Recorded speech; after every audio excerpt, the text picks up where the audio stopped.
Hey, this is John Carlos, and I just got the new Joker DX 2.0 from Corner Store Comics, which made me feel like this. So let's check it out. Although this DX is a 2.0, this is actually the 4th time Hot Toys has made a Heath Ledger Joker figure.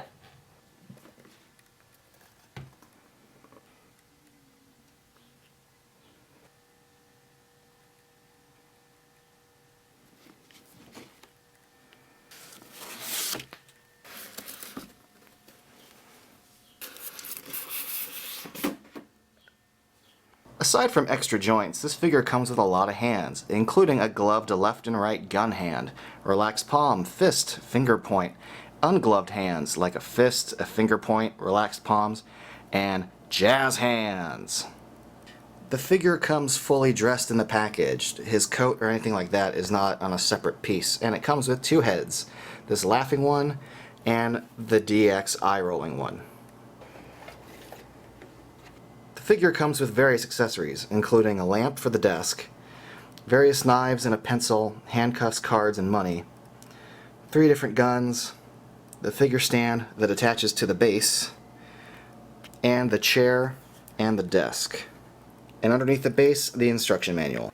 Alright, time to sound like a broken record. Hot Toys did another great face sculpt, an excellent paint job. They're already well known for lifelike skin surfaces, but this surface actually reads like it's got makeup on. The black makeup around the eyes reads really oily. His lipstick is all wet and gross. Not only does the caked on makeup look great, but the little corners and the wrinkles where the makeup wore off and you can see the skin come through turned out phenomenal. And the neck area where it's starting to fade off, top notch. And now let's have a look at the eyeball rolling feature.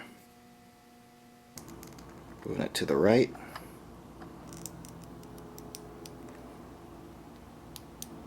Moving them down, moving them up. The alternate head turned out really good too.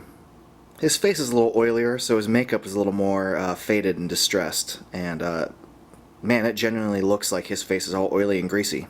And it's just a damn great sculpt. I mean, you see plenty of Joker heads where he's smirking or smiling, but as far as the laughing goes, this is a great sculpt of a maniacal laugh.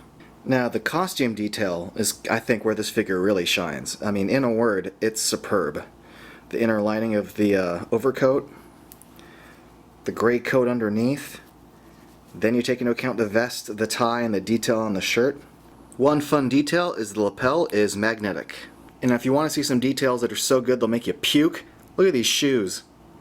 They're not even sculpted. They're actual, like, separate leather sewn and stitched pieces. They're assembled the way shoes are assembled. They don't even have sculpted laces. They have actual laces on there. The soles of the shoes are actually like sewn on. Here's a closer look at his cards, his money, his handcuffs, his knives, his pencil, and his shoe knife. And it actually comes with 2, one for each shoe. Hot Toys has made plenty of functioning guns in the past, but I've never seen them make a functioning little butterfly knife. That just blew my mind. This little knife works too. As you can see, there's tons of these dollar bills, and they're all individually printed, which is cool. But they're only printed on one side. On the card deck, maybe the top card would have a back and the other card would have a little painted artwork, but nope, all the cards have art on them. Handcuffs closed too. Here's a closer look at some of the guns. As always, tiny little bullet on the clip. And this little thing right here is spring-loaded. Shotgun has pump action. Pistol's got an extended magazine. And it's spring-loaded as well. Here's a closer look at the chair. Just your basic metal chair with some faux leather on it. And little stoppers on the bottom. Now, one cool thing about this table is that it's got a scratched surface on it. It's not a perfectly clean table, it's actually worn out the way a little metal table would be. With little stoppers on the bottom as well. And there's a hole for the lamp to plug in. And the lamp is magnetic.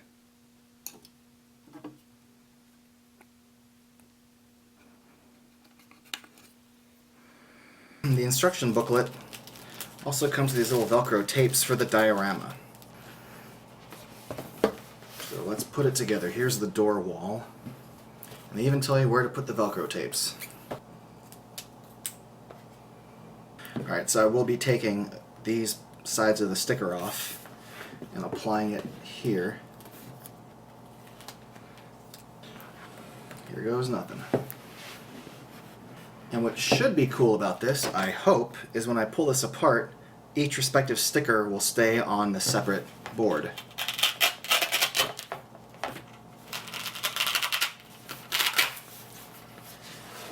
Which it did.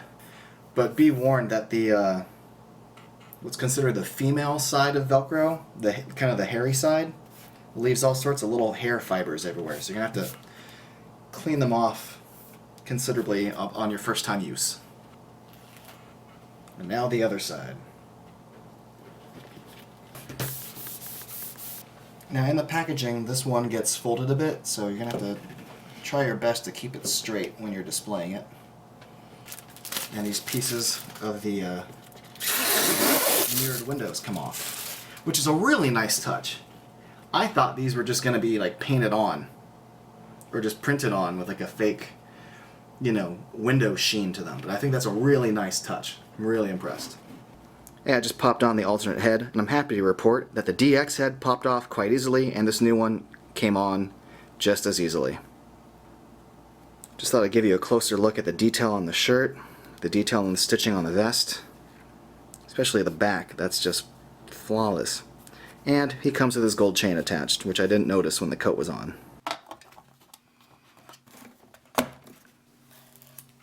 On-off switch turns on the lights, which are positionable. And here he is at the desk diorama. One neat little feature is that you could put the pencil into the table and recreate the magic trick. However, I'd like to point out that that moment does not occur during the interrogation scene. It happens way earlier in the movie on a completely different table. So this kind of makes no sense to me, but it's a really neat idea. Fans seem to respond to it, so A for effort. And just for reference, here he is with the Batman DX.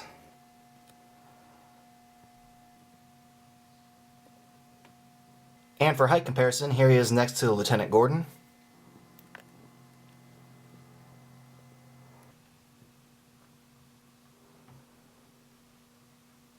DX figures cost more than regular movie masterpiece Hot Toys figures, and prices of Hot Toys figures have gone up considerably in the last year. And this is a pretty expensive figure, so I was a little nervous about whether I'd actually enjoy it or just be like grumbly about how much it cost, but this figure turned out awesome. The instruction manual has some really cool things to say about putting on the coat and taking it off, about leaving the original suit coat underneath the overcoat, and it's true. One side note, the coat hangs really well on the figure. Some coats in the past, like on Red Skull, can be kind of bulky, but on this figure, it hangs perfectly, doesn't read fat at all, it's great. My favorite Joker head sculpt of all time is the bank robber Joker, and I didn't think I'd ever see one that could top it. The first DX certainly didn't. I think these two heads and the bank robber Joker are probably the three best Joker heads I've ever seen. So between the diorama and the alternate heads and the accessories and the great costume and the insane detail on the shoes, this is an awesome figure, and I think it's very much well worth your money, especially if you're a Joker fan. It might be the best Joker figure they've made.